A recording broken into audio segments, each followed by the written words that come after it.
আজকে জাস্ট কিছুক্ষণ আগে আমি বাড়িতে ফিরেছি। এবার নেক্সট সব কথা বলার আগে আমি জাস্ট একটা কথা আবার বলবো, মানে আগেও বলেছি বাট আবারও বলবো যে আমি যেটা করেছি সেটা উচিত ছিল না, সেটা ঠিক ছিল না। ওই সময় আমার মাথা কাজ করছিল না, প্রচণ্ড বেশি আবেগপ্রবণ হয়ে পড়েছিলাম, প্রচণ্ড বেশি ভেবে ফেলেছিলাম, আর কিছুক্ষণের জন্য নিজেকে ভালোবাসতে ভুলে গেছিলাম। মানে নিজের কাছে নিজের প্রায়োরিটিটা তখন একদম কমে গেছিলো। তো যেটা তখন করেছি সেটা সলিউশন নয়। আমি অনেকে কমেন্ট করছো তোমরা যে এই ব্যাপারটাকে আমি প্রচার করছি, মানে যেটা আমি করেছি সেটাকে আমি প্রচার করছি, বাট আমি সেটা একদমই করিনি বা করতে চাইনি। আমার যে লাইফটা আমি কোলাঘাট থেকে করেছিলাম, তখন আমার সত্যি বলছি আমি মানে প্রচণ্ড একটা মেন্টালি প্রেশারের মধ্যে ছিলাম। মানে এরপরে কি হবে সেটা আমি খুঁজে পাচ্ছিলাম না, যে এরপর কি করব, এরপরে কি হবে। তো লিটারালি তখন আমি একটা ভুল করে ফেলেছি, আর সেটা হচ্ছে লাইফের সব থেকে বড় ভুল। এটা একদমই উচিত হয়নি আমার। আমি কোনোভাবে এই ব্যাপারটাকে স্প্রেড করতে চাইনি, মানে এই নিউজটা সবার কাছে পৌঁছাতে আমি চাইনি। আর এবার আসি হচ্ছে, আমি বারংবার আবারও বলছি আমার ভুল হয়েছে, এটার জন্য আমি এখনও মানে সত্যি আমি মন থেকে প্রচণ্ড আমার খারাপ লাগছে যে আমি এইভাবে ব্যাপারটাকে মানে আমি সবার কাছে পৌঁছাতে চাইনি। সবাই যেমন বলছে না যে বাচ্চারা দেখছে, আমি কাউকে বলছি না তোমরা এইটা সলিউশন, এই পথে যাও বা এই পথে এগাও, এটা সব থেকে বাজে একটা মানে সলিউশন। এটা মানে কোনো সলিউশনই না, অ্যাকচুয়ালি সব থেকে বাজে একটা ডিসিশন। আমি হসপিটালে যে কদিন ছিলাম সেই কদিনে আমি এটুকু রিয়েলাইজ করে ফেলেছি, সবার আগে নিজেকে ভালোবাসতে হয়। কারণ তোমার জন্য কেউ, মানে ওই মা বাবা ছাড়া, নিজের রিলেটিভ মানে এই মা বাবা ভাই দিদি এরা ছাড়া কেউ কাঁদবে না। তো এটাই যেটা করেছি সেটার জন্য আমি আবারও ক্ষমা প্রার্থী। এবার আসি হচ্ছে, অনেকে বলছিলে যে কি করে বেঁচে গেল, মরে গেল না কেন, আমার জায়গায় অন্য কেউ থাকলে মরে যেত, আমি নাটক করেছি, এক্সপায়ার জিনিসপত্র ইউজ করেছি, তো অনেকে লিখছিলে। এবার ব্যাপারটা হচ্ছে, আর হ্যাঁ অনেকে বলছিলে যদি সব কিছু শেষ করারই ছিল তাহলে কেন বন্ধুকে মেসেজ করলো। আমি বন্ধুকে মেসেজ করেছি, সায়ককে আমি মেসেজ করেছি, একটাই কারণ ছিল, আমি জানতাম আমি কিছু কথা আমার পৌঁছানোর ছিল, সেটা আমার একমাত্র ওই একজন বন্ধু যে আমার মতো রাত চড়া 3টে, 3:30, 4টে অবধি জেগে থাকে। আমি জানতাম যে আমি ওকে বললে কথাগুলো আমার পৌঁছে যাবে। আমি মাকেও বলতে পারতাম, গাড়িতে মা ছিল, পাপাইদা ছিল, মধুমিতা ছিল, মানে আমার সাথে যে মেয়েটা যায় সবাই ছিল।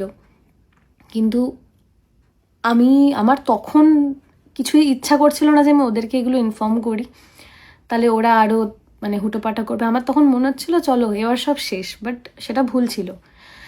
তো আমি এই কারণেই বন্ধুকে মেসেজ করেছি যে আমার ওকে কিছু বলার আছে, যে আমি তোকে কিছু কথা বলবো, তুই কি মানে শুনবি, এটার বেসিসে ওকে মেসেজ করেছিলাম। তো ততক্ষণে মানে ও বলছে কি হয়েছে, তারপরে আমি ওকে বলি যে আমি এরম কিছু কাণ্ড ঘটিয়েছি। এবার ও আমার কথা শোনার আগেই ও মাকেও কল করেছে, মা বললো না ঘুমাচ্ছে, পাপাইদা বললো ঘুমাচ্ছে।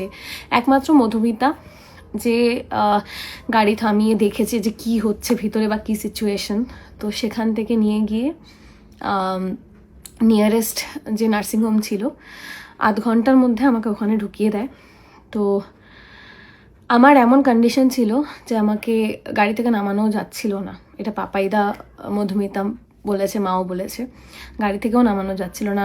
আমার যে গাড়িটা থার, ওর পিছনের সিটটা খোলে না, মানে দরজা খোলে না, তো ওখান থেকে নামাতে লিটারেলি 3 জনে মিলে টানা হেঁচড়া করে নামিয়েছে। আর আমার যা সিচুয়েশন ছিল তখন, থ্যাঙ্কফুলি ডাক্তাররা মনে করেছে যে সবার আগে আমাকে বাঁচানো দরকার। এবার আমি কি করেছি, কিভাবে করেছি, আমি এত কথাতে যেতে চাইছি না, যেটা করেছি ভুল করেছি, তাই আমি বারবার করে এই ব্যাপারটাকে তুলতে চাইছি না। কিন্তু যেটা নিয়ে তোমরা ট্রোল করছো, যে নাম্বারটা পার্টিকুলারলি নিয়ে তোমরা ট্রোল করছো বা যেটা নিয়ে বলছো যে সব নাটক করেছে এই ওই সেই, অনেকে বলছো আর অনেকে আমার আমার তখনের সিচুয়েশানটা বুঝতে পারছো। যে নাম্বারটা নিয়ে তোমরা ট্রোল করেছো সেটা কিন্তু আমরা ডাক্তারকে বলিও নি পর্যন্ত, যে লাইক আমরা এই কটা জিনিস ব্যবহার করেছি বা এই নাম্বারটাই ইউজ করেছি। সেটা ডাক্তাররা নিজেরা মানে চেক আপ করার পর সব কিছুর পর ওনারা ওটা প্রেসক্রিপশানে লিখেছে, ওটা প্রেসক্রিপশানে রয়েছে লেখা। এইবার আসি হচ্ছে মরে গেলাম না কেন। কারণ কিছু মানুষ না জেনে হয়তো কমেন্টটা লিখছো, জানি না কীভাবে লিখছো, বাট অনেক মানুষ আছে যারা আমার ফ্যামিলি ছাড়াও আমাকে, আমার এক্সটেন্ডেড ফ্যামিলি যারা আমাকে প্রচণ্ড পরিমাণে ভালোবাসে, যাদের এই কদিনে আমি ফোন পেয়েছি, কান্নাকাটি করেছে মায়ের কাছে ফোন করে। অনেকে বলেছে যে তোমার জন্য পুজো দিয়ে আসছি, মানে মাকে বলেছে তোমার মেয়ের জন্য পুজো দিয়ে আসছি, ও যেন সুস্থ হয়ে যায়, তাড়াতাড়ি মঞ্চে ফেরে। হয়তো ভগবান চাইছিল যে আমার আরও অনেক কিছু, মানে আমার গান যেটা আমার মেন ভালোবাসা, মানে এতদিনে আমার গানটা আমার কাছে সেকেন্ড প্রায়োরিটিতে চলে গেছিলো, এটাই হচ্ছে সমস্যা। তো যাই হোক, গান আমার প্রথম ভালোবাসা ছিল, তো সেই গানের জন্য হয়তো বেঁচে গেছি আমি। মানে গান নিয়ে আরও কিছু করার আছে মেবি, আর সবার ভালোবাসার জন্য বেঁচে আছি। তো কোনো নাটক আমি করিনি, কারণ তখন আমি জাস্ট এরপর কী হবে ভাবতে পারছিলাম না। কারণ আমি এই সিচুয়েশানগুলো ফেস করেছি এর আগেও। আমি এখন ডিটেলে কিছু বলবো না, কেন আফটার আ সার্টেন টাইম হয়তো তোমরা সব কিছু জানতে পারবে। এখন আমি এই সম্পর্কে কিচ্ছু বলবো না যে আমি কি হয়েছে বাড়িতে, কি না হয়েছে, কি সমস্যা, আমি আর ডিটেলসে এখন যাব না। বাট একটা টাইম পরে তোমরা, যেহেতু আমি তোমাদেরকে ফ্যামিলি মনে করেছি, এতদিন আমার ডেইলি ভ্লগের মাধ্যমে আমার লাইফস্টাইল তোমাদের সাথে শেয়ার করেছি, তো দরকার যদি পড়ে আমি পরে সব কিছু শেয়ার করব। তো এবার যেটা বলতে চাই সেটা হচ্ছে, নাটক আমি করিনি। আর প্লিজ তোমাদের এই মানে ট্রোল করছো করো, কারণ আমি এটুকু বুঝতে পারছি যে আমার মানে ভিডিও করে অনেকের অনেক লাভ হয়েছে, অনেকেরই হয়েছে, মানে ফলোয়ার্স বেড়েছে। তো আমার না, সত্যি বলছি, ছোটোর থেকে আমার কখনো নেগেটিভ পাবলিসিটি আমার ভালো লাগে না। আজ অবধি তেমন কোনো কাজ করিনি। তাহলে অনেক দিন আগে আমার কাছে অপশান ছিল, আমি না যখন আগে মডেলিংও করতাম বা যাই করতাম, মানে আমি বলছি না যে আমি কারোর রুচি নিয়ে কোনো কথা বলছি না, বাট আমার ভিডিওতে অনেকে ঢুকে লিখছো দেবলিনার সাজগোজ ভালো না, ড্রেস আপ সেন্স ভালো না। কোন দিকটা দিয়ে মনে হয়েছে? আমি মানে যে জামা কাপড় ক্যারি করতে পারে সে পরে, কোনোটাতে খারাপ নেই, কিন্তু আমি কখনো এই ইন্ডিয়ান বা এথনিক ছাড়া আমি খুব একটা জামা কাপড় পরি না। হ্যাঁ, এবার স্টেজে অনেক সময়, কিন্তু তাও যা পরতে হয়, নয় ফুল স্লিভ, নয় এই ওই সেই। কিন্তু কিসের বেসিসে তোমরা বলছো যে আমার জামা কাপড় ভালো না? আমি জানি না, আমি কমেন্ট পেয়েছি এরকম অনেকেই লিখছো। আর এবার আসি হচ্ছে, এবার সরি টু সে আমাকে টানতে হচ্ছে যে পাইলটের সাথে আমার ইয়েটা ভালো যায় না, কি বলে, মানে বলো না টার্মটা, স্টেটাস। তো সেখানে স্টেটাসটার কথাটা যদি বলতে হয়, সেটা আমি বলি যে হ্যাঁ, ও ভালো কাজ করে। আমি যে জায়গাটাতে রয়েছি সেখানে আমি নিজে দাঁড়িয়েছি। ক্লাস 8-এ যখন পড়ি আমি, তখন থেকে আমি সংসার টানছি।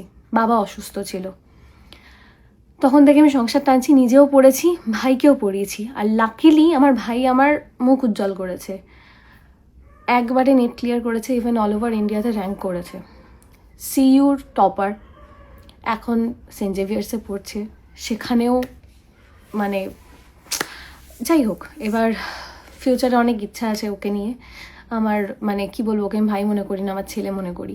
তো সেই বেসিসে ওকে নিয়ে আমার স্বপ্ন। তো যদি স্টেটাসের কথা বলো, এটা হচ্ছে স্টেটাস যেটা আমি নিজে করেছি। সবার বাবা ব্যাকগ্রাউন্ডে থাকে, আমার বাবা কিন্তু কখনো গরিব ছিল না, কখনোই গরিব ছিল না। কিন্তু মানুষের সবসময় তো জীবন ঠিক থাকে না, না। আমার বাবার একটা সিচুয়েশান ছিল যখন বাবা প্রচণ্ড অসুস্থ হয়ে পড়েছিল, টানা পোড়ন সব কিছু, মানে মানুষটা বাঁচবে না এরকম একটা সিচুয়েশান, সেখানে দাঁড়িয়ে সব কিছু চলে গেছিলো, আবার সে ঘুরে দাঁড়ানো। তো তার মানে এই নয় যে একবার মানুষ সব কিছু হারিয়ে ফেলেছে মানে সে কখনো কিছু ঘুরে দাঁড়াতে পারবে না, সে কিছু করতে পারবে না, যাই হোক। তো এটা হচ্ছে ব্যাপার। এবার আসি হচ্ছে যাকে নিয়ে তোমাদের এত প্রবলেম, মানে কিছু মানুষের প্রবলেম, সে হচ্ছে আমার দিদিভাই। আমার দিদিভাই হঠাৎ করে উদয় হয়নি। আমি এগুলো বলতে চাইনি, তো আমাকে বলতে হচ্ছে, কারণ দিদিভাই আমার পাশে দাঁড়িয়েছে বলে দিদিভাই নিজেও ট্রোল হচ্ছে, সেটা আমি চাই না। এবার দিদিভাইয়ের ড্রেসিং সেন্স নিয়ে অনেকের প্রবলেম আছে, ক্যারি করতে পারে বলে পড়ে, যাই পড়ে না কেন। আর রিলস বানানোটা আমার মনে হয় না যে বিশাল মহাপাপ করে ফেলে, রিলস তো সবাই বানায় এখন, আমিও বানাই, তো তাতে কোনো সমস্যা নেই। এবার দিদিভাই কোথার থেকে গজালো সেটা বলি। দিদিভাই হচ্ছে আমার বাবার, বলো, বাবার মেয়ে, মানে বাবার মেয়ে ইন দ্য সেন্স হচ্ছে বাবার আগের পক্ষের মেয়ে। তো সেই বড় মা, আমি বড় মা বলি, তো সেই বড় মার মেয়ে বাবা। তো বড় মা ক্যান্সারে মারা যায়, তখন দিদিভাইয়ের বয়স কত ছিল? 11। তখন মায়ের সাথে বাবার নিউজ পেপারের থ্রু আলাপ হয় আর কি, মানে নিউজ পেপারে যেমন বিয়ের অ্যাড দেয়, তো সেখান থেকে মায়ের সাথে আলাপ হয়, বিয়ে হয়। তোমরা দিদিভাইকে এত কথা বলছো, মানে যার জন্য আমরা এটা ভুলেই গেছিলাম, আমরা এই কথাটা তুলিই না যে দিদিভাই বাবার মানে বড় মায়ের মেয়ে, বাবার মেয়ে, এটা আমরা তুলিই না। তোমরা এত কথা দিদিভাইকে নিয়ে বলছো, তো আমাকে কথাটা তুলতে হলো। এবার আসি, আমার মা আমার থেকে বেশি দিদিভাইকে ভালোবাসে। মাঝে সব ফ্যামিলিতে প্রবলেম থাকে, যেমন আমারও ছিল, কিন্তু আমি শো করিনি, আমি হাইড করেছি। এই কারণে হাইড করেছি, আমি লং টার্মে ভেবেছি যে আমি এগোবো ব্যাপারটা, আমি এখানে শেষ করবো না, যেভাবেই হোক। কারণ ছোট থেকে পাড়ার কাকিমারা, আমার মা, সবাই, মানে মেয়েদের যাদের সিনিয়র মহিলাদের দেখেছি সবাই আমাকে শিখিয়েছে মেয়েদের সহ্য করতে হয়। আমিও করছিলাম সহ্য, আমি সব কিছু মেনে নিচ্ছিলাম যে না ঠিক আছে, আমি এটাকে ঠিক টেনে নিয়ে যাব, যে যাই বলুক, আমার যত সমস্যাই হোক, যত ফ্রাস্ট্রেটেড আমি হই, আমি ঠিক টেনে নিয়ে যাব। আফটার আ সার্টেন টাইম আমি পারিনি, তারপরে এত ঘটনা। তা আমি সবসময় সবাইকে নিয়ে ভালো থাকার চেষ্টা করেছি। এবার যেহেতু মানে দিদিভাইয়ের সাথে আমাদের কি হয়েছিল, দিদিভাইয়ের এরকম দিদিভাইয়ের বিয়ে হয়ে গেছে, এখন দিদিভাইয়ের একটা ছেলে রয়েছে, অনেক বছর আগেই হয়েছে। তো মানে মাসি হচ্ছে এখন, মানে একদম কুল মাসি, আমার ওই ভিডিও করে দিচ্ছে এখন উল্টো দিকে বসে। তো মাঝে একটা ডিস্টেন্স ক্রিয়েট হয়, সেটা অনেক দিন আগের ঘটনা। তো তারপরে মানে দিদিভাইয়ের সাথে কিন্তু যে আমাদের যোগাযোগ ছিল না তা নয়, দিদিভাইয়ের সাথে দেখা করতাম, হ্যাঁ হয়তো কখনো ভ্লগে নিইনি, দেখা করতাম, আমরা কফি খেতে যেতাম, দিদিভাইয়ের বাড়িতে যেতাম, দিদিভাইয়ের গলা খিচুড়ি খেতাম, গলা পোলাও খেতাম, সরি খারাপ ছিল না, এটা দোষ ছিল না, ওটা চালের দোষ ছিল না, ওটা রান্নার দোষ ছিল, ভীষণ বাজে।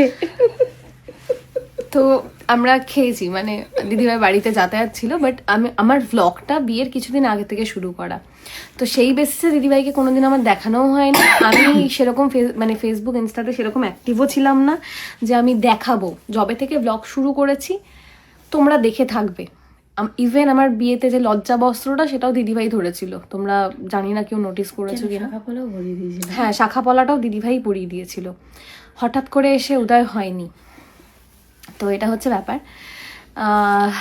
এবার হচ্ছে যাই হোক, এটা হচ্ছে আমাদের ফ্যামিলি, আমরা এরকমই। আমাদের এখানে ওই মানে তোমরা যেরকম বলছো উদয় হয়েছে, আমাদের এখানে ওরকম সমস্যা নেই। না, ভাড়া করা দিদি আমার নয়, আমার নিজের দিদি, নিজের রক্তের দিদি। আর আমি এখনো জোর গলা এটা বলবো যে আমার মা আমার থেকে বেশি দিদিভাইকে ভালোবাসে। সেটা নিয়ে ছোটবেলায় আমি প্রচণ্ড রাগ করতাম, এটা মানতে কোনো ক্ষতি নেই। মায়ের একটাই বক্তব্য ছিল যে আমি তোর দিদিকে দেখে এসছি, আমি সবসময় ওকে ভালোবাসবো। ইভেন এখনও ধরো আমার সাথে দিদিভাইয়ের একটু কথা কাটাকাটি হলো, আমি ভালো, আমি আর ফোনই করবো না, তো ফোনটা সবার আগে মায়ের থেকে চলে যায়, কী হয়েছে রে এরকম করে চলে যায় সলভ করার জন্য। তো এটা হয়। তো যাই হোক, এইবার হচ্ছে আমার অনেকে লিখছো না যে এত মাখো মাখো সম্পর্ক, কি করে কি সমস্যা হয়ে গেল। ব্যাপারটা হচ্ছে বিয়ের আগের কমিটমেন্ট আর বিয়ের পরের কমিটমেন্ট যদি সেম থাকে সমস্যা হয় না। বিয়ের আগে তোমার কমিটমেন্ট একরকম, বিয়ের পরে কমিটমেন্ট চেঞ্জ হয়ে গেলে তখন সমস্যা। এটা আমি সবাইকেই বলছি, যেটা তোমরা বিয়ের পর মেনটেন করতে পারবে না সেই কমিটমেন্টে যেও না। বিয়ের আগে যে কমিটমেন্টটা করবে, বিয়ে করার জন্য ধরো কমিটমেন্ট করছো, সেটাকে বিয়ের পরে মেনটেন করো, তাহলে তোমার জন্য অন্য কোনো, মানে তোমার অপোজিটে যে মানুষগুলো রয়েছে তাদের হার্ট ব্রেক বলো, তাদের কি বলবো, এই ট্রমাটাইজড হওয়া এগুলো হবে না, সব ক্লিয়ার থাকবে।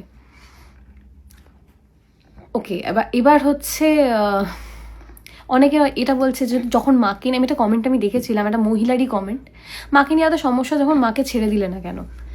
আমি জানি না আপনি মহিলা হয়ে কি বেসিসে কথাটা বলছেন, কি বেসিসে বলছেন। আমার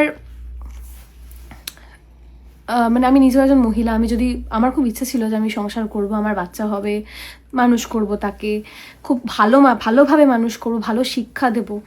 তো আমি তো অ্যাটলিস্ট ছেলে হোক মেয়ে হোক, আমি তো এটা শেখাবো যে প্রত্যেকের মা তার লাইফে ইম্পর্টেন্ট, সেটা যেই হোক, প্রত্যেকের মা যেমনই দেখতে হোক।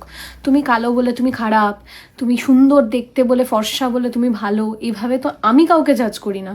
কারণ আমি জানি না, আমার ক্লোজ অনেকে এরকম আছে, অনেকে তাদেরকে নিয়ে কমেন্ট করে কেমন বিচ্ছিরি দেখতে, এই ওই সেই চেহারা বডি শেমিং করে, কিন্তু আমি কখনো কাউকে এভাবে জাজ করি না। এর ব্যাপারটা হচ্ছে দিদিভাইকে ছাড়া, ওটা আমার বলার রাইট আছে। তো আমি মাঝে মধ্যে ডাকিও মুটি বলে, এখানে আমার কিছু করার নেই। না বেচারা, এই যে 10টা দিন আমি হসপিটালে ছিলাম, হসপিটালের সোফাগুলো তো ভীষণ বড় বড়, সেই সোফার মধ্যে আমার দিদিভাই আর ঋষি দুজন, একজন এদিকে মাথা একজন ওদিকে মাথা করে একটা সোফায় দুজন শুয়েছিল কন্টিনিউ 10 দিন। ওকে, এবার শুয়ে উনি ছিল, আমি বসেছিলাম। তুই হাফ শোয়া ছিলি কেন, কি জায়গা ছিল না? হ্যাঁ, ওই একই ব্যাপার। যাই হোক, তো আসলে ওরা সবাই মিলে আমাকে একটু হাসানোর চেষ্টা করছে, কারণ ডাক্তার থেকে শুরু করে সবাই বলেছে যে ওকে একটু মেন্টালি সাপোর্ট দিও, তো যাতে আমি পাগল না হয়ে যাই। তো সেই চেষ্টাটাই চলছে এখন। এবার হচ্ছে দিদিভাই আর কি যেন একটা পয়েন্ট তখন বললাম বলে তো, ফটোগ্রাফার। হ্যাঁ, ওকে, আচ্ছা, ফার্স্টে মায়েরটা বলে নিই। সেটা হচ্ছে আমি আমার দুটো ফ্যামিলিকে আমি সমানভাবে দেখেছি। অনেকে দেখে থাকবে আমি 2 মাকে সমান জামা পরাতাম, ম্যাচিং পরে ছবিও তুলেছি, 2 মা সমান জিনিস পরেছে। বাবাকেও, বাবার জন্য, ওই বাড়ির বাবার জন্য ধুমধাম জিনিসপত্র নিয়ে যাওয়া, এগুলো আমি করতাম। কারণ আমি না ভাবিনি যে আমার এই ব্যাপারটা লং টার্মে চলবে কি চলবে না, আমি ভাবিনি। আমি ভেবেছি যে আমি তো লাইফ টাইম কাটিয়ে দেবো, যেভাবেই হোক কাটিয়ে দেবো। তো এবার কি বলতো, যে মানুষটা বাইরে যত হাসছে তার মানে মানুষটা যে ঠিক আছে তা নয়। অনেক সময় অনেকে অনেক কিছু চেপে যায়। এবার সমস্যাটা হচ্ছে আমাকে না কেউ জিজ্ঞাসাই করতো না। হ্যাঁ, আমার মা জানতো, দিদিভাই জানতো, বাট বাইরের কেউ আমাকে জিজ্ঞাসা করতো না যে তুই ভালো আছিস, এই একটা কথা। এই কথাটা অনেক সময় আমি মাঝে মধ্যে, ইভেন আমার লাইভ যারা বা ভিডিও যারা, ভ্লগ যারা কন্টিনিউ দেখেছো, কি মাঝে মধ্যে কিছু ভ্লগে অনেকে কমেন্ট করেছো তোমার কি বাই এনি চান্স মন খারাপ, বাই এনি চান্স কিছু হয়েছে। তো তখন না আমি সিচুয়েশনগুলো ফেস করছিলাম। তো আমি জাস্ট আমার লাইফে যে খারাপ মোমেন্টগুলো আমি তখন ফেস করছিলাম, তো যার জন্য আমি তখন হয়তো ভিডিওতেও আপসেট হয়ে পড়েছি, তোমাদের সাথে কথা বলেছি, এটা করেছি আমি। আচ্ছা, এবার আসি হচ্ছে, মাঝে একটা পোস্ট খুব উঠেছিল, আমি নাম নিচ্ছি না, আমি নাম নিতে চাই না, বেকার ফুটেজ খাওয়াতে আমি চাইছি না। যাই হোক, তো দুটো আমার আগের দুজন কো ওয়ার্কার, ওদের সাথে 1.5 বছর আগে, ইভেন আমার কাছে সাক্ষীও রয়েছে যে 1.5 বছর 2 বছর আগে আমার কাছে ফার্স্ট মেসেজ আসে যে আমি অমুক একটা পেজ চালাই, আমি তোমার পেজটা হ্যান্ডেল করতে চাই। আমি বললাম তুমি কল করো, কথা হয়েছে। তো হওয়ার পরে আমি বললাম যে বলো কত কি দিতে হবে, কারণ আমার পক্ষে অত টাকা দেওয়া পসিবল নয় এখন, কারণ আমার তখন পেজে আর্নিং ছিল না। তো ওর বক্তব্য ছিল না আমি এমনিই করব, তার বদলে তুমি আমাকে কিছু সোর্স দেবে, সোর্স ইন দ্য সেন্স আরও কিছু বন্ধুবান্ধবকে রেফার করবে, এরকম করবে। মেন কথাটা হচ্ছে যেটাকে আমরা কোলাবোরেশন বলি। আমার তো এখন কারোর সাথে কোলাবোরেশন করতেও ভয় লাগছে, মনে হচ্ছে সবাইকে দিয়ে লিখিয়ে নেবো যে না তুমি এটা কোলাব করছো। তো যাই হোক, এবার তো সেরকমই কথা ছিল, আমার পেজ হ্যান্ডেল করতো। আমি একদম মিথ্যা কথা বলবো না, খুব ভালোভাবে নিজের কাজ করেছে, নিজেই নিজের ভিডিও আমার ভিডিওগুলো নিজে এডিট করতো, করে আপলোড করে দিত, পেজে রিচ বাড়ে, আমার পেজে ফলোয়ার্স আসে আমার, তো এইভাবে চলছিল। আমি তো ওকে যখনই জিজ্ঞেস করতাম কত কি টাকা দেবো, তখন ওর বক্তব্য ছিল আমার কিছু লাগবে না দিদি। তো এই কিছু লাগবে না বলতো বলে আমি একবার একটা হেডফোন কিনে দিয়েছি, কানের হেডফোন। মানে আমার সামনেই বলছিল যে হেডফোন হারিয়ে গেছে না কি জলে পড়ে গেছে সামথিং। তা আমি ওই একটা মল আছে না যেখানে শুধু ইলেকট্রিক্সের জিনিস পাওয়া যায়, কি বলে ইলেকট্রনিক্স মল, হ্যাঁ মানে শুধু ইলেকট্রিক্সের জিনিস পাওয়া যায়, ই মল না? ই মল। তো ওই ই মলে নিয়ে গিয়ে আমি একটা হেডফোন কিনে দিয়েছিলাম, জামা একটা হুডি কিনে দিয়েছি, মাঝে মধ্যে টি শার্ট পাঠাতাম, আই থিঙ্ক একটা ঘড়িও দিয়েছিলাম, আমার এখনো ক্লিয়ারলি মনে নেই, অনেক 2-3 বছর আগের কথা। তো এইভাবে চলছিল। এইবার কি হলো, হঠাৎ করে একদিনকে আমাকে বললো যে তুমি তো রিল করতে পারো, তুমি রিল করো না কেন, তাহলে ইনস্টাগ্রামে ফলোয়ারটা গেইন হবে। তখন আমার ইনস্টাগ্রামে 70-75 সামথিং কিছু একটা 70-75 হাজার ছিল। আমি বললাম যে কি রিল করবো? বললো কেন, তুমি ছোটো ছোটো গানের রিল বানাও যেমন সব সিঙ্গাররা করে। সত্যি কথা বলতে বুদ্ধিটা আমাকে ওই দিয়েছিল, তার জন্য থ্যাংক ইউ। তো তুমি রিল বানাও না কেন, রিল বানাতে পারো। তো আমি বলেছিলাম যে ঠিক আছে। তখন আমি বললাম যে কে, তুমি করে দেবে? বললো হ্যাঁ আমার ক্যামেরা আছে, আমি করে দেবো। এবার আমার গানের রিল শুরু হলো, ওই তুমি কি জানো, কেউ আড়ালে বসে, এরকম অনেকগুলো গান, বেশ ভালো ভালো গান।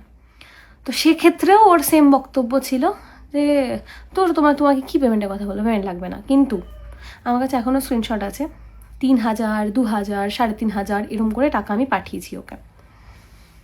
এবার আমি তারপর ঠিক করলাম যে আমার যে বন্ধু নীল ছিল ওর সাথে ডান্সের কটা ছোটো ছোটো ভিডিও রিল করব। তো ওটা করার সময় ওকে আমি বললাম যে শুধু ক্যামেরা নেব। ও বললো না ড্রোনও নাও, ভাল লাগবে।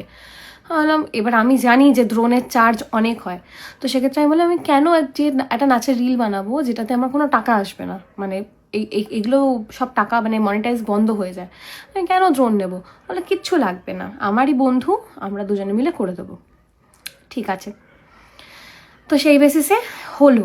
এবার আমার কাছে হ্যাঁ এখন বলতে পারো আমি এগুলো লিখিত নিইনি, আমার কাছে লিখিত কিছু নেই, কিন্তু আমার সাথে তখন যারা কাজ করতো প্রত্যেকে জানতো যে আমরা কোলাবেই করছি, কারণ এটা কোলাবোরেশনেরই কাজ ছিল। অনেকে লাস্ট টাইম মানে কমেন্ট করেছিল যে অনেকে মানে আমার চেনা জানার মধ্যে অনেকে লিখেছো আমি জানি, কি করে জানলে আমি জানি না। বাট যাই হোক, আমি এবার থেকে তো আমি কোলাবোরেশনও লিখিয়েই নেবো পাক্কা যে তুমি কোলাব করছো। তো মানে শিক্ষা হয়ে গেছে আমার। তো যাই হোক, এবার এরকম করে আমার ডান্সের ভিডিও হয়, গানের ভিডিও হয়। মেন যেটা আমাদের পেমেন্টের এগেনস্টে কাজ ছিল, মানে আমি বলেছিলাম পেমেন্ট করব, ওটা আমার ট্রায়াল ছিল। মন্দারমণি যাব বলেছিলাম, এগেইন সেখানে আমি নীল আর ইভেন মন্দারমণির একটা মডেল ছিল প্রলয় বলে, আমরা দুটো গান নিয়ে গেছিলাম। একটা হচ্ছে মন মানে না, আর একটা হচ্ছে রাতুমে জাগায়া। এবার সেই গানটা তো আমি রিলিজই করতে পারিনি, মানে রিলিজ হয়নি এটা এখনও। যাই হোক, তো কারণ আমি বলতে চাই না, তখন তারা নিজেদের মধ্যে ছিলেন না, কি করেছে আমি আর বলতে চাই না। আমি কমেন্ট করেছিলাম তো সেই নিয়ে বহুত বাড়াবাড়ি হয়েছে, তো আমি এই জন্য এখন বলতে চাইছি না যে তারা কি করেছিলেন। কিন্তু মন মানে না শ্যুটটা কোনো রকমে এডিটে আমি নীল আমার মা তিনজনে এডিটে গেছিলাম, আমরা কোনো রকমে মন মানে নাটা বের করেছি। বাট আরেকটা গান কোনোভাবেই বের করা যায়নি। বিচে বসে ঘামছে, হাত শেক করছে, এরমভাবে কাজটা তখন কমপ্লিট হয়নি, মানে কোনো রকমের শ্যুটটা হয়েছিল, বাট আমি সেটা ছাড়ার মতো কন্ডিশন ছিল না। সে গানটা আমি এখনও ছাড়িনি, সেটা আমি হয়তো নেক্সট 2-3 মাসের মধ্যে আমি শ্যুট করে হয়তো ছাড়বো। তো যার জন্য যাই হোক, এবার তখন ওখানে দাঁড়িয়ে হোটেলে দাঁড়িয়েই আমাকে বলা হলো যে এরকম কিছু পেমেন্ট করে দাও দিদি। এবার যাই হোক, এখন আমাদের এত অনলাইন ট্রানজ্যাকশন হয়, 2-3 বছর আগে অবধি আমি এত অনলাইন ট্রানজ্যাকশন করতাম না। ইভেন মোস্ট অফ দ্য শোয়ের হচ্ছে ক্যাশ পেমেন্ট হতো। এখন আমি যে দাদার সাথে কাজ করি সত্যজিৎ দা, বেশিরভাগটা মাঝে মধ্যেই অনলাইন করে দেয়, খুব রেয়ার হয় ক্যাশ করে, না হলে তখন আমাদের কাছে ক্যাশই থাকতো। তো আমি কিছু টাকা তখন ক্যাশও করেছিলাম, যেটা হচ্ছে ওই মন মানে না পেমেন্ট হিসাবে স্বরূপ ছিল। যাই হোক, এইবার আমাকে যখন আমার স্লিপ ডিস্ক হয় 1.5 বছর আগে, তখন নাকি ওরা মেসেজ করে। এবার ওই সময় আমার স্লিপ ডিস্ক হয়েছে, মায়ের সাথে কথাও বলেছিল নাকি, মা বলেছিল হসপিটালে আছে ফোন করবে। তখন আমি 3 মাসের জন্য বেড রেস্টে ছিলাম, এটারও প্রুফ আমার কাছে, সেটা সবাই জানতো। আমি তখন 3 মাসের জন্য বিছানায় শুয়ে শুয়ে কাঁদতাম, বন্ধুরা এসে দেখা করে যেত, আমি উঠতে পারতাম না, শুধু শুয়ে থাকতাম সোজা হয়ে। তো ওই সময় ওরা মাকে কল করেছিল, বলেছে যে এরকম তো বেড রেস্টে রয়েছে, তো যখন একটু সময় দাও আমি বলবো। যাই হোক, মাথা থেকে বেরিয়ে গেছে। এই 1.5 বছরে ওদের মনে হয়নি যে আমাকে একবার পিং করুক যে তোমার কাছে টাকা পাই। ইভেন ওই আমার স্লিপ ডিস্কের ঘটনার পরেও ওই দুটো ছেলের মধ্যে একটা ছেলে মাঝে মধ্যে অর্গানাইজারও হয়, মানে শো অর্গানাইজ করে। ওর আমি একটা শোতেও গেছিলাম, দেখা হয়েছিল। ওখানেও ওর মনে হয়নি ও আমাকে বলবে যে আমি তোমার কাছে টাকা পাই বা সামথিং কিছু। হঠাৎ করে মানে যে টাকাটা পাওয়ার কথা নয়, কারণ কোল্যাব ছিল, তবুও সে টাকাটা পাই, তখন তার মনে হয়নি যে কথাটা আমাকে বলবে। কোন যুগে একটা মেসেজ করে রেখেছে, আমি এখনও তোমাদের হোয়াটসঅ্যাপ খুলে দেখাতে পারি। মোটামুটি 1500 থেকে 1600 মেসেজ পেন্ডিং রয়েছে। তুমি ফোনই করে নিতে, আবার করে নিতে, একটা ফোন করতে আমাকে। এই 1.5 বছরের মধ্যে ওদের মনে হয়নি, শোতে দেখা হয়েছে তখনও মনে হয়নি। হঠাৎ এখন যখন দেবলীনা নন্দিনী সবাই টানা হিচড়া করছে, মানে যে মোমেন্টে দেবলীনাকে বোঝানো হচ্ছে যে তুমি বেঁচে গিয়ে ভুল করেছো, তুমি মরলে না কেন, মানে আমি যে ট্রমাটার মধ্যে থেকে চলছি বা যেটা যেটা যেটা আমি ফেস করছি, আমার মাথার মধ্যে যেগুলো যেগুলো চলছে, কিছু লোক আছে সেগুলোকে আরও বেশি করে প্রেশারাইজ করছে, না ঠিকই ছিল, করে নাও। তো যাই হোক, সেই সময় তাদের মনে হয়েছে তারা একটা ভিডিও বানাবে যে আমাদের টাকা মেরে দিচ্ছে। আবার লাস্টে কমিকও হয়েছে, দেবলীনা নন্দী সারা জীবন হাসপাতালে থাকে। আসলে কি বলতো, আমার বাবাও হাসপাতাল তৈরি করেনি, শ্বশুরমশাইয়েরও হাসপাতাল ছিল না, তো মানে কোথাও এমনি এমনি কি শুয়ে থাকা যায় না। আর সরকারি হাসপাতালে না, তার মধ্যে এরকম কিছু কেস হলে, মানে যে কাজটা আমি ঘটিয়েছি, এরকম কিছু কেস হলে এমনি এমনি থাকা যায় না। পুলিশের কাছে খবর যায়, পুলিশ এসে এনকোয়ারি করে, এনকোয়ারি করার পরে তারপরে যা প্রসিডিওর তা হয়। আর আমার ক্ষেত্রেও তাই হয়েছে। আমি কোনো বড় মহান মানুষ নই। হ্যাঁ, আমাকে দেখতে অনেকে হসপিটালে এসছে, তো সেটা নিয়েও অনেকের সমস্যা রয়েছে, কারণ আমি তাদের শো করি, ভালো সম্পর্ক, তাই তারা এসছে। তারা অনেককেই দেখতে যায়, কিন্তু আমাকে নিয়ে মাথা খারাপ হয়ে গেছে, কারণ আমি মেয়ে। আমার চরিত্রে দোষটা দেওয়া তোমাদের আগে দরকার, কিছু মানুষের, সবার জন্য নয়। আমি মেয়ে, ওরা দেখতে এসছে মানে আমি হচ্ছি নেক্সট ওদের শয্যার সঙ্গী। এটা তোমরা মেনশন করতে চাইছিলে, আমি কমেন্ট দেখেছি, এই তো পেয়ে গেছে, আমি দেখেছি। তো আমি এটাই বলবো, মেয়ে বলে তার চরিত্র খারাপ, এটা প্লিজ বলা বন্ধ করো। আমাকে সবাই ভালোবাসে, সবাই দেখতে এসছে, প্রচুর মানুষ এসছে, প্রচুর মহিলা দেখতে এসছে যাদেরকে আমি চিনি না পর্যন্ত। মাকে ফোন করেছে, দিদিভাইকে ফোন করেছে, হসপিটালে দেখতে এসছে আমাকে। যাই হোক, এবার বেশ কিছু মহিলা আমাকে মেসেজ করছে তোমার কাহিনীর সাথে আমার কাহিনী মেলে। তারা বুঝতে পারছে যে আমার মধ্যে থেকে কী চলছে, আমার মধ্যে দিয়ে কী চলছে। যারা হসপিটালে দেখা করতে এসে তারাও বলেছে যে 2 বছর 3 বছর ধরে নাটক করেছি, আমরাও পারিনি, আমরাও সেম বেরিয়েছি। হ্যাঁ, আমি আবারও বলছি, যেটা আমি করেছি সেটা ভুল, সেটা সলিউশন নয়। কিন্তু তখন আমি কিছুই বুঝতে পারছিলাম না যে কি করা উচিত। যাই হোক, হ্যাঁ, কোথায় ছিলাম, আমিও ভুলে গেছি। যাই হোক, এবার হচ্ছে, হ্যাঁ, তো চরিত্র নিয়ে কথা বলাটা বন্ধ করো। আর আবারও শায়কে ফিরছি। বিয়ের অনেক আগে থেকে বলছিলিস কোনটা? কোলাবোরেশন। ও কোলাবোরেশন, সরি, শায়কে পরে আসছি। কোলাবোরেশন, হ্যাঁ। তো যাই হোক, এবার কোলাবোরেশনে তো আমার আর বিশ্বাস নেই। যাই হোক, এবার তারপরে আমি ওদের 3000, 2500, 3500 এরকম প্রচুর, 800 এরকম অনেক পেমেন্ট করেছি। কিন্তু যেদিনকে ওরা ভিডিওটা বানায় তার আগের দিন বা সেদিনও ওদের কোনো ফোন আমার কাছে আসেনি। যেই দেখলো দেবলীনা নন্দী হসপিটালে, দেবলীনা নন্দী এখন টপিক, সবাই মিলে ছিঁড়ছে, চলো আমরাও, মানে ছিঁড়ছে মানে হচ্ছে গিয়ে সবাই আমাকে টানা হিচড়া করে ছিঁড়ছে আর কি। তো মানে একদম আমার তো একদম অনলাইন অপারেশন করে দিয়েছে সবাই। তো বেশিরভাগই কন্টেন্ট ঠিক আছে, মানে আমার যাই হোক। তো বেশ কিছু মানুষ ভালো কথা বলেছে আমাকে বুঝে, বেশ কিছু খারাপ বলেছে। তখন ওদের মনে হয়েছে ভালো বললে তো আমরা ভিউজ পাবো না, খারাপটাই বলি।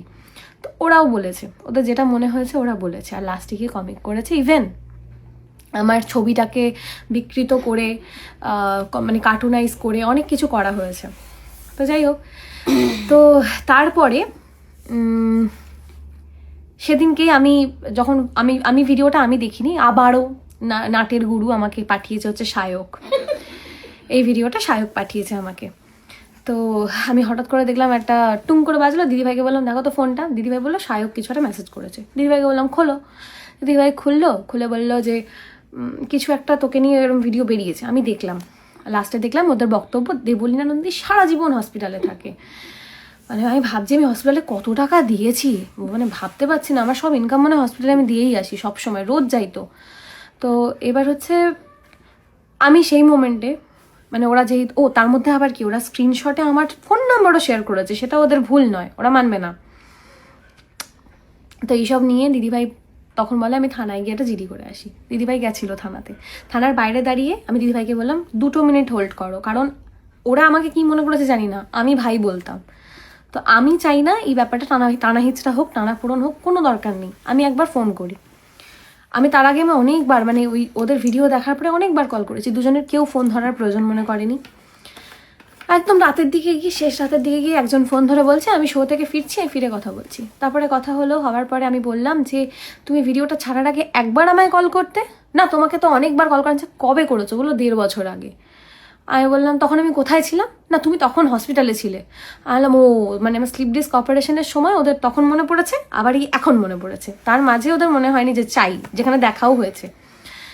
তো যাই হোক, এই টাকাটা কিন্তু মানে আমার দেওয়ার কথা ছিল না, বাট স্টিল আমি ওদেরকে বললাম আমি তোমাদের কত টাকা দরকার। ওরা যে টাকাগুলো আমার কাছ থেকে পেয়ে গেছে, 3,000, 2,500, 3,500 হোয়াট এভার যা যা পেয়ে গেছে, স্ক্রিনশট আছে, তারপরেও ওই প্রত্যেকটা কন্টেন্টের টাকা অ্যাড করে আমাকে 53,000 টাকার একটা লিস্ট পাঠায়। মানে তখন ওই আমি যে টাকাগুলোতে দিয়ে দিয়েছি 3, 3.5, 2.5 হোয়াট এভার যেগুলো দিয়ে দিয়েছি ওগুলো মাইনাস হয়নি, সব সমিত 53,000 টাকা। আমি 53,000 টাকাই ওদেরকে পাঠিয়ে দিয়েছি। দেওয়ার পরে আমি ওদেরকে বললাম যে আমি পাঠিয়ে দিচ্ছি, কিন্তু তুমি আগের ভিডিওটা ডিলিট করবে। আচ্ছা বাই দ্য ওয়ে, এর মাঝখানে ওদের কাছে মানে আমার তরফ থেকে যেহেতু আমি কথা বলছিলাম না, অনেকে কল করেছে যাতে ওদেরকে বুঝিয়ে ডিলিট করা যায়। এখন ওরা যাই হোক কিছু না কিছু এটা নিয়ে মানে ওরা উল্টো এটা নিয়ে থ্রেড দিচ্ছে, বাট এখানে আমারও যে থ্রেড দেওয়ার জায়গা আছে কিন্তু সেটা করিনি। তোমরা অনেকে বলছো না কি থ্রেড দিয়ে ভিডিও ডিলিট করেছো, ওখানে ওদের নেক্সট ভিডিওটা যেটা ছিল। যাই হোক 53,000 টাকা আমি পেমেন্ট করার পরে আমি ওদেরকে বলেছি আমি কোনো কমপ্লেন জিডি কিচ্ছু করছি না, তোমরা শুধু আর একটা ভিডিও বানাও, মানে বলো যে আমরা 1.5 বছরের মধ্যে দেবলিনা দিদির সাথে কোনো কন্ট্যাক্টই করিনি, কোনো কথা বলিনি। ইভেন ভিডিওটা ছাড়ার আগেও দিদিকে যে একবার নক করবো দিদি টাকাটা পাঠাও সেটাও করিনি। তো আমি তো জানি আমার কাছে ওরা টাকা পায় না, কারণ একটা কাজ করেনি, আমি সেটার টাকা কেন দেব? আর বাকি যেগুলো আগের করেছিল সেগুলো কোল্যাপ ছিল। আমি যাই হোক মানে তাই ওদের বক্তব্য ছিল। এখন আমাকে লিখিত নিতে হবে এবার থেকে যাদের সাথে কোল্যাপ করবো, কারণ আমার কাছে তো এটার প্রুফ নেই, বাট আমার টিম মেম্বার্সরা জানে যারা আমার সাথে এতদিন ধরে চলেছে। আমার মেকআপ আর্টিস্ট বলো, আমার গাড়ির দাদা বলো, আমার যে আদার্স যে বন্ধু বান্ধব যারা আমার সাথে ভিডিওগ্রাফির কাজ করে, এরা প্রত্যেকে জানতো যে ওরা এইভাবেই আমার সাথে কাজ করছে। তো যাই হোক 53,000 টাকা দেওয়ার পরে ওদের আমি শুধু বললাম তোমরা এইটা বলো যে আমরা দিদির সাথে কথা না বলে ভিডিওটা আপলোড করেছি, সেটা আমাদের একটা ভুল হয়েছে, বা এই সিচুয়েশনে আপলোড করাটা ঠিক হয়নি। মেল ইগো হার্ট হয়ে গেছে তখন ওদের, ওরা ডিরেক্টলি বলে দিল। আমার দিদিভাই ওদের সাথে কথা বলেছে, ইভেন একজন একটু ভদ্রভাবে কথা বলেছে, আর একজন একটু রুডভাবেই কথা বলছিল, তার জন্য দিদিভাইও চিৎকার করেছে। তো করার পরে আর সত্যি কথা বলতে তখন আমার সবে সবে ইনসিডেন্টটা ঘটেছে, আর আমার এখনো মানে মাথার মধ্যে প্রচুর চাপ। আমার কথাটা ছিল আমাদের পেমেন্ট দিয়েছো, আমাদের প্রাপ্য টাকা আমাদেরকে দিয়েছো, দয়া করোনি। হ্যাঁ কোনো দয়া করোনি। কিন্তু আমি সত্যি বলছি, বিশ্বাস করো, গানের দিব্যি কেটে বলছি, প্রথম থেকে লাস্ট অবধি বেশিরভাগটাই ওদের সাথে আমার কোল্যাপ ছিল। মানে এই যে ছোট ছোট রিলস ভিডিওগুলো ওরা নিজেরাই, এই বাইকের ভিডিও করছে, এই করছে, নিজেরাই করে দিয়েছে যে আমি করে দিচ্ছিলাম একটা করো, এগুলো ওরা মাথায় দিয়েছিল আমার। তার মধ্যে কিছু কিছু টাকা আমি দিয়েও দিয়েছি, কিন্তু সেগুলো ওদের আর মাথায় নেই। টোটাল 53,000 টাকার বিল পাঠিয়েছে, যে স্ক্রিনশটটাও এখন আমার কাছে আছে। আমার কাছে যদি ওদের হোয়াটসঅ্যাপের পুরোনো চ্যাটগুলো থাকতো আমি দেখাতে পারতাম, কিন্তু ওনাদের হচ্ছে হোয়াটসঅ্যাপ এনক্রিপ্টেড, বড় বড় মানুষদের মতো পুরোনো চ্যাট ডিলিট হয়ে যায়, যেটা আমার এনক্রিপ্টেড আজ অব্দি নয়, সবার পুরোনো চ্যাট থাকে। তো ওদের এনক্রিপ্টেড, তাই পুরোনো চ্যাট নিই না, আমি সেটাও দেখিয়ে দিতাম যে কি ওদের সাথে আমার কথাবার্তা কি হয়েছিল। তো ভিডিওটা আপলোড করার পরে ওদের বক্তব্য তোমরা হচ্ছে প্রাপ্য দিয়েছো, দয়া করোনি। তো আমি এরকম ভিডিওতে কিছু বলবো না, আমি শুধু বলবো টাকাটা পেয়ে গেছি, তাও উইথ ফুল অ্যাটিটিউড। টাকাটা পাওয়ার পরে ওরা পরের দিন মানে ওদের পুরো 24 ঘন্টা টাইম লেগেছে আর একটা ভিডিও করতে, কারণ লোকের কাছে পৌঁছাক যে টাকাটা দেয়নি। তো সেখানে গিয়ে পরের দিন ওরা ভিডিও করে বললো আমরা টাকাটা পেয়ে গেছি, সব হয়ে গেছে, সলভ হয়ে গেছে, এরকম ওরকম সেরকম। তার মধ্যে ঢুকেছে কিছু নিউজ চ্যানেল। তোমাদের কাছে আপডেট থাকে দেবলীনা নন্দী কার টাকা দেয়নি, এই আপডেটটা থাকে না যে টাকাটা পেয়ে গেছে। তোমরা সেই টাকা পেয়ে যাওয়ার পরেও পুরোনো আপডেট দিয়ে যাচ্ছ টাকা দেয়নি, সেটা নিয়ে অনেকে খিল্লি করছে, হাহা হি করছে, মানে কেন আমি বুঝি না। আমি চরিত্রের দোষ, সেখানেও চরিত্রের দোষ, কি নাকি টাকা দিই নাকি চরিত্র খারাপ, আমি নাকি এইভাবে চলে, কিসের জন্য, কেন চলবে এভাবে চলে না আমার। আমি শুধু তাদের কাছে থ্যাঙ্কফুল যাদের কমেন্ট বা যাদের মেসেজ দেখে আমি একটু স্ট্রং হয়েছি, কারণ আমি প্রচণ্ড পরিমাণে ভেঙে পড়েছিলাম, ইভেন এখনও ভেঙে রয়েছি আমি। এগেন স্ট্রং থাকতে হবে, সবাই মিলে বলছে মাথা সোজা রাখো, স্ট্রং থাকো, কিছু হয়নি, আরও বেটার কিছু হবে, সামনে অনেক কিছু পড়ে আছে। তো আমাকে স্ট্রং থাকতে হবে, আমি স্ট্রং আছি। কিন্তু বেশ কিছু মানুষের কমেন্ট আর বেশ কিছু মানুষের মেসেজ, বেশ কিছু মানুষের কল আমাকে এই জায়গাটা দাঁড়াতে সাপোর্ট করেছে, তাদেরকে অসংখ্য ধন্যবাদ মন থেকে। আর যারা কাদা ছোড়াছুড়ি করছো, প্লিজ এবার বন্ধ করো। আমি এরকম নেগেটিভভাবে আমি ট্রেন্ডিংয়ে থাকতে চাই না, প্লিজ বন্ধ করো। আর আমার এখন পার্সোনাল লাইফে আর যাই হবে, মানে আমার এই কি বলবো ম্যারিটাল লাইফে যাই হবে, আমি এখন আর এই নিয়ে কোনো আপডেট দেবো না, এই নিয়ে কোনো কথা বলবো না, কোনো নিউজ মিডিয়া কোনো পোর্টালে আমি আমার ম্যারিড লাইফ নিয়ে কোনো কথা বলবো না। যা হবে আফটার আ সার্টেন টাইম, যদি সুযোগ হয় বা যদি দরকার পড়ে তখন বলবো, বাট এখন আমি আর কোনো কথা বলবো না এই নিয়ে। হ্যাঁ, তা বলে যাদের আমার ভ্লগ নিয়ে সমস্যা, আমি ভ্লগ বন্ধ করব না, কারণ ভ্লগের থ্রু আমি অনেকের কাছে পৌঁছেছি, অনেকের সাথে কথা বলতে পারি। আর হ্যাঁ, মোদ্দা কথা আমার সংসারও চলে বলতে পারো, কেন অনেকে তো বলবে না যে টাকা আসে, বলো না। হ্যাঁ, টাকা আসে। এই আমাকে তোমরা কন্টেন্টে দেখিয়ে আমাকে ছোট করে তোমরা অনেকে টাকা কামিয়েছো না জেনে, অনেক অনেক বড় বড় ক্রিয়েটাররাও টাকা কামিয়েছে না জেনে, আমাকে ছোট করে কামিয়েছো। তো সেক্ষেত্রে আমিও টাকা ইনকাম করি, কারণ আমার প্রফেশন এটা। যাদের এটা প্রফেশন ছিল না, এই কয়েকদিনে এটা তাদেরও প্রফেশন হয়ে গেছে, 10 দিনে। যাদের ব্লগিং বা ট্রোল করা প্রফেশন ছিল না, এখন তারাও প্রফেশনাল ব্লগার আর ট্রোলার, তারাও করছে। তো যাদের পেজ মনিটাইজ ছিল না, মনিটাইজ হয়ে গেছে। কিন্তু আমার আর্নিং সোর্স এইগুলোই, আমার ফেসবুক, আমার ইউটিউব, আর আমার শো, আর আমার ক্লাস অবভিয়াসলি। তা আমি ভ্লগ বন্ধ করব না, ভ্লগ আমি করব, কিন্তু এখন আমি একটু ঘেটে রয়েছি, একটু স্ট্রং থাকার চেষ্টা করছি। এখন মেডিটেশন করব, শুরু হবে জাস্ট মানে মাথা ঠান্ডা রাখার জন্য। ফ্যামিলি নিয়ে যেমন বেরোচ্ছি আমি এইগুলো টুকটাক শেয়ার করব, বাট এখন না। আফটার আ সার্টেন টাইম অনেকে বলছিল যে আবার ভ্লগে ফেরো, আবার নর্মাল লাইফে আসবো, বাট একটা টাইম পরে, কারণ এখন আমি সত্যি ঘেটে গেছি, একটু ঘেটে আমি রয়েছি। একটু ঠিক হই, মাথাটাকে গুছিয়ে নিই যে না, আমার সাথে এবার এটা হতে চলেছে, তারপরে আমি আবার বেশ কয়েকটা দিন পরে আমি আবার সব শুরু করব। ওয়ান্স এগেন ও আচ্ছা, সায়ককে নিয়ে আমার শ্বশুরবাড়ি বা আমার হাজব্যান্ডের কোনো প্রবলেম ছিল না, এটা ওরা যদি এখন অস্বীকার করে আমি জানি না, মনে হয় না করবে, বিকজ ওদের কোনো প্রবলেম ছিল না। এরমও হয়েছে আমি, সায়ক, প্রবাহ 3 জন একসাথে ঘুরতে বেরিয়েছি। তো বেকার ওকে টেনে এনো না, ওকে টেনে এনে আমার ক্যারেক্টারে আবার দাগ দিও না। আর কোথায় লেখা আছে যে মেয়েদের ছেলে বন্ধু থাকে না? আমি তো জানি মেয়েদের বেশি ছেলে বন্ধুই থাকে, ইভেন তারা হেল্পফুলও হয়। হ্যাঁ, মেয়েদের মেয়ে বন্ধু থাকে, অনেক ছোটবেলার থেকে থাকে। আমার কোনোদিনও তেমন কোনো বন্ধু নেই, কোনোদিনও আমার তেমন কোনো বন্ধু হয়নি। আমার ছিল, মানে এসছে গেছে এরম ছিল, বাট সায়ক হচ্ছে আমার কনস্ট্যান্ট বন্ধু, যে সেই অলিরও কথা শুনে মানে অলিরও কথা শুনে আগে থেকে কথা হতো, ওই সময় থেকে আমাদের ফ্রেন্ডশিপ হয়।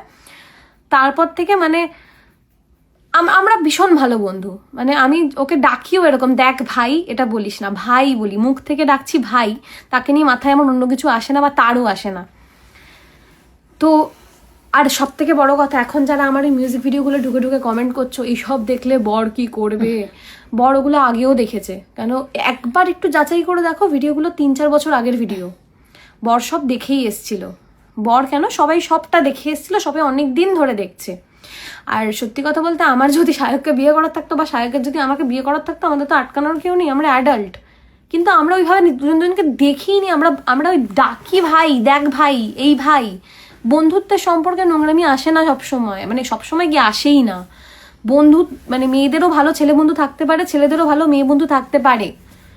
যেমন সায়ক আমার বন্ধু, খুবই ভালো বন্ধু। আমার ওই সময় মনে হচ্ছে আমি যদি সায়ককে যে কথাগুলো বলবো, ও ঠিক জায়গা মতো পৌঁছে দেবে, দ্যাটস ওয়াই আমি সায়ককেই মেসেজটা করেছি। আর কোনো ব্যাপার নেই, ওকে টেনে এনো না, দয়া করে টেনে এনো না। আমার চরিত্র নিয়ে তো প্লিজ বন্ধ করো, আমি আর পারছি না। তো এইটাই বলছি, যাদের যাদের কন্টেন্ট বানানোর ছিল এবার শেষ করো, হয়ে গেছে। নতুন কোনো টপিক খোঁজো, পেয়ে যাবে। কিন্তু আমার ম্যারিটাল লাইফ নিয়ে আমি আর কোনো কথা বলবো না। দিদি আর কুটনি মা সে ছাড়ো, সে কুটনি দিদি নামটা পছন্দ হয়েছে আমার। এই ওটা না থাক। ওটা ভালো, ওই হ্যাঁ, নামটা কুটনি থাকুক, দিদিটা কুটনি থাক। দিদিটা ভালো লেগেছে। আসলে মানে কি বলতো, সত্যি কথা একটু হাই হাই করে জোরে জোরে চিৎকার করে বললে মানুষ কুটনি হয়ে যায়, কিছু করার থাকে না। তো এটা হচ্ছে ব্যাপার। তখন কারোরই মাথার ঠিক ছিল না, ওরা যে এরকম চিৎকার করে করে হাই হাই করে করে বলেছে, তবে তখন কারোর মাথার ঠিক ছিল না, তো চিৎকার করে লিটারালি বলেছে, তার জন্য সে কুটনি। ঠিক আছে, নামটা পছন্দ হয়েছে আমার, আমি না নেক্সট টাইম থেকে কুটনি দিদি বলেই ডাকবো, কোনো অসুবিধা নেই। তো ব্যাপারটা হচ্ছে এবার বন্ধ করো, আর ভালো লাগছে না, অনেক দিন হলো। এবার আমি একটু নর্মাল লাইফে ফিরতে চাই, আমি একটু নর্মাল থাকতে চাই, কেন আমি জানি এইবার একটা বড় সড়ো, মানে কি বলবো, মাথাটাকে বড় সড়ো জায়গার জন্য আমাকে প্রিপেয়ার করতে হবে, একটা জায়গায় ফিক্সড করতে হবে, যেন এবার আমি এগুলো করবো, বা নিজের কাজ নিয়ে আমাকে একটু কনসেন্ট্রেট করতে হবে। তার জন্য এবার বন্ধ করে দাও। আমি ফেসবুক খুলে আমি আর নিউজে থাকতে চাইছি না, শেষ করো। যাদের যাদের কন্টেন্ট করার ছিল হয়ে গেছে, এবার শেষ করো। আর কিছু তো বলা নেই। ওয়ান্স এগেন যারা হচ্ছে আমার এই লাস্ট ডিসিশনটার জন্য যারা হার্ট হয়েছো, যারা আমাকে জাজ করছো, তাদের কাছে ওয়ান্স এগেন সরি, বিকজ আমি সত্যি জেনে বুঝে আমি এটাকে প্রমোট করতে চাইনি যেটা আমি করেছি, বা আমি চাইনি যে এটা সবার কাছ অবধি পৌঁছাক। শুধু আমি তখন ফ্রাস্ট্রেটেড হয়ে গেছিলাম, ওই আবেগপ্রবণ, তখন ভাবার ক্ষমতা আমার চলে গেছিলো, তাই করে ফেলেছি। বাট এটা ইটস নট আ সলিউশন। সবার আগে নিজেকে ভালোবাসতে হবে, সেটা আমি বুঝেছি, ফ্যামিলিকে ভালোবাসতে হবে, আর এখন আমি সেটাই করছি, সেটাই করব। আর লাস্ট কথা, সবাই ভালো থেকো। আর 15 তারিখ থেকে আমি আমার কাজের জায়গায় ফিরছি, মানে আমার যেটা মেন ভালোবাসা, আমার গান, আমি ফিরছি। তো মঞ্চে দেখা হবে সবার সাথে।